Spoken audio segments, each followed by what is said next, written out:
उपचुनाव से पहले कांग्रेस ने बीजेपी के फॉर्मूले पर काम शुरू कर दिया है, जिसके तहत कांग्रेस ने बूथ स्तर पर पन्ना प्रभारियों की तैनाती शुरू कर दी है। कांग्रेस हर बूथ पर 5 कार्यकर्ता तैनात कर रही है। इन कार्यकर्ताओं को उस बूथ के वोटर्स को साधना होगा। कांग्रेस विधानसभा प्रभारी इन कार्यकर्ताओं की नियुक्ति कर रहे हैं। आपको बता दें कि विधानसभा के एक बूथ पर 800 से लेकर 1000 वोटर होते हैं और वोटर लिस्ट में एक पन्ने पर करीब 50 वोटर होते हैं। एक विधानसभा क्षेत्र में 250 से 300 बूथ होते हैं। ऐसे में कांग्रेस ने एक कार्यकर्ता को 4 पन्नों यानी करीब 200 वोटों को साधने की जिम्मेदारी दी है। कांग्रेस के उपाध्यक्ष और संगठन प्रभारी चंद्र प्रभाष शेखर ने बताया कि हर विधानसभा क्षेत्र में कमेटी बनी है, सेक्टर मंडलम बने हैं। पन्ना प्रभारी कांग्रेस का मैसेज जनता को देंगे और वोटिंग के दिन सक्रियता से काम करेंगे।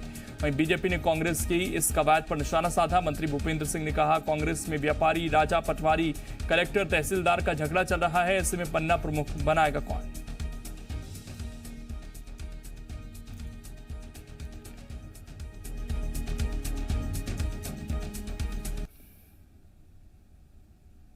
कांग्रेस में तो इस बात का झगड़ा चल रहा है, पटवारी का, तहसीलदार का, कलेक्टर का, इस तरह के झगड़े कांग्रेस में चल रहे हैं और इसलिए उनको फुर्सत कहाँ है। पन्ना वो बनाएगा कौन? नीचे बचा कौन है? कांग्रेस में कोई नीचे कैडर है? कभी नहीं रहा। और इसलिए ये पन्ना और ये सब बनाएगा कौन? ये सब फालतू की बात है। पन्ना प्रमुख बनाने का मतलब ये है कि एक कार्यकर्ता एक पन्ने के हिसाब से कार्य करेगा और कांग्रेस के संदेश को उन नागरिकों के पास पहुंचाने का पूरा प्रयास करेगा। और ये भी सही कि वोटिंग के दिन वो लोग सक्रिय रूप से काम कर सकें। हम लोग उपचुनाव को पूरी सक्रियता से हमारे प्रदेश कांग्रेस के अध्यक्ष कमलनाथ जी ले रहे हैं और कांग्रेस पार्टी का पूरा प्रयास होगा कि सभी सीटों पर इस बार कांग्रेस जीते। और हमारे संवाददाता विवेक पटैया इस वक्त जुड़ गए हैं ज्यादा जानकारी के साथ। विवेक, उपचुनाव में अभी तारीखों की घोषणा होना बाकी है, लेकिन कांग्रेस ने अपनी तैयारियां शुरू कर दी हैं। अभी क्या प्लान है? कब तक ये पन्ना प्रभारियों की नियुक्तियां हो जाएंगी? क्योंकि इसमें ज्यादा वक्त नहीं है, कभी भी चुनाव की घोषणा हो सकती है। हालांकि थोड़े दिन के लिए तो रोक है, लेकिन फिर भी अगर पन्ना प्रभारियों को जिम्मेदारी देनी है तो उन्हें समय तो देना होगा।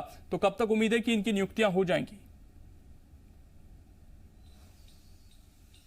देखिए, पन्ना प्रभारियों की नियुक्तियां लगभग आधे से ज़्यादा विधानसभा क्षेत्रों में हो चुकी है। विधानसभा प्रभारियों ने ये नियुक्तियां कर दी है। कांग्रेस ने बीजेपी का फार्मूला अपना लिया है। बीजेपी ने इस फार्मूले से कई राज्यों में चुनाव जीते हैं और मध्य प्रदेश में भी बीजेपी का यह फार्मूला कई चुनावों में सक्सेस रहा है।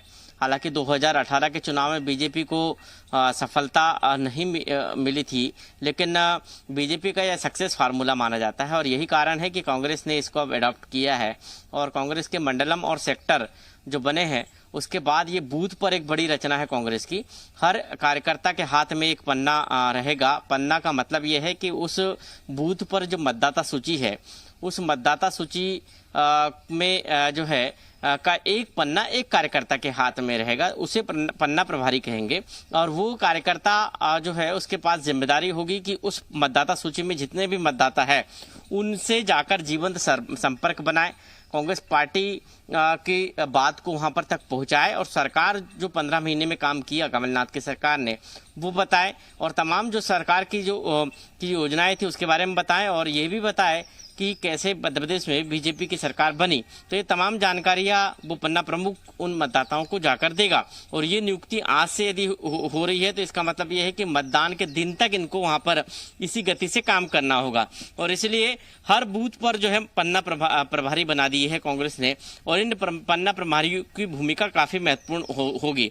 यदि ये फार्मूला सक्सेस होगा तो इसके परिणाम कांग्रेस को बहुत अच्छे मिल सकते हैं। लेकिन कांग्रेस के लिए एक बड़ी जो मुसीबत है वो ये है कि ग्वालियर चंबल क्षेत्र में कांग्रेस का जो संगठनात्मक ढांचा है जिलों में वो काफ़ी कमज़ोर है, क्योंकि वो सिंधिया के प्रभाव वाला क्षेत्र रहा है।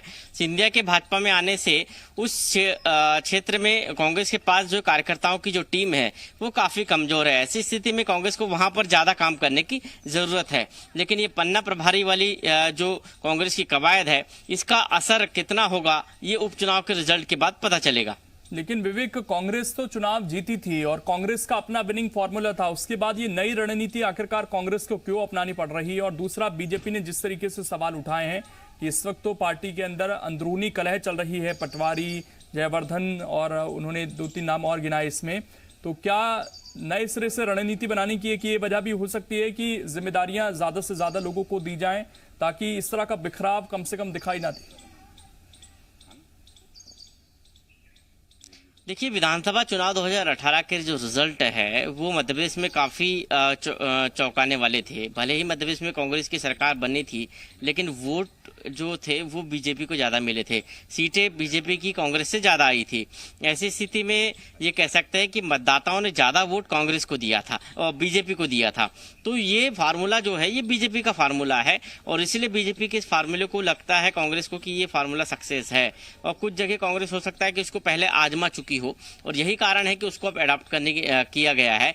और सबसे बड़ी बात है कि मंडलम और सेक्टर जो कांग्रेस की पहले से रणनीति है उसमें यदि पन्ना प्रमुख हर बूथ पे हो जाएंगे तो वो काफी मजबूत हो जाएंगे। और यही कारण है कि इस कवायद को जो है कांग्रेस ने शुरू कर दिया है। लेकिन इसके रिजल्ट क्या होंगे ये चुनाव के रिजल्ट के बाद पता चलेगा। अभी चुनाव की तारीख घोषित होने में ये देखना होगा। विवेक, शुक्रिया आपका जुड़ने के लिए और जानकारी देने के लिए।